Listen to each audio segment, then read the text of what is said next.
victory is near.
PC gaming user base, these are not feasible. This is why the amount of people that are holding on to their older GPUs is growing rapidly. But, who doesn't get that upgrade itch every once in a while to be able to hop onto the latest and greatest and to be able to take advantage of new software features that just are not accessible with your current hardware. With that said, demanding such a large upfront cost for their GPUs, Nvidia has done something here that they really got to be commended for, breathing new life into older hardware, into older GPUs, where in some instances, it honestly feels like you're getting a GPU upgrade for free. Oh, now that is quite the statement to throw around. But it's not just me who's, saying this. It seems to be the consensus amongst a lot of PC gamers recently. They've been astounded as to how much better their old GPUs, cards as old as nearly 7 years, have become thanks to this new feature. I'm talking about Nvidia's DLSS 4. This was a feature that, or rather an upgrade to an existing feature alongside their RTX 50 series that was announced earlier this month. One new feature that Nvidia introduced with DLSS 4 was, multi-frame generation, which is exclusive to the 50 series, taking frame rate interpolation, multi-frame generation, which is exclusive to the 50 series, taking frame rate interpolation to the next level. Now, as I mentioned, for most gamers, buying a 50 series card won't be feasible, at least not until we get to see, some of the more mid-range and mainstream models hit store shelves like the RTX 50 series and the 5060 series.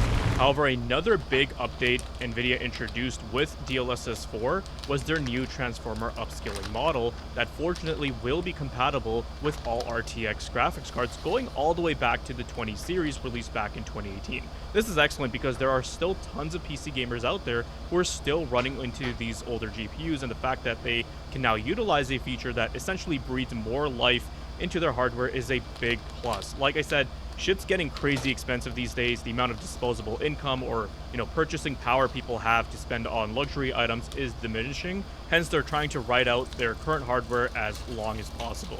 Now, in just a moment, I'm going to be showing you guys how this new DLSS 4 transformer model performs in Cyberpunk 2077 on both the RTX 2080 and the 3090 that I have, and trust me, the results might just surprise you guys. But before we get into the gameplay, let's take a second to really appreciate what NVIDIA has accomplished here. This isn't just about sharper visuals, it's about extending the life of older GPUs in a market where upgrading feels less and less realistic for most gamers. PC enthusiasts on Reddit have already started sharing comparisons and showing how DLSS performance mode using the new transformer model is more, sharper and more detailed than even the older quality mode using the CNN model. And we'll go over some of those examples later on. So whether you're rocking an RTX 20 series or something newer, this update could really redefine how you experience modern games without having to drop a fortune on new hardware. So let's delve into that and see if it really lives up to the hype. So what I'm actually showing you guys here is Cyberpunk 2077 running on my RTX 2080. I did do a revisit of this graphics card recently, and you guys can check that video out. But Cyberpunk 2077 actually ran already decent on the 2080. I mean, the game came out in 2020, and we're running at 1440p high settings native. No upscaling or, ray tracing involved here.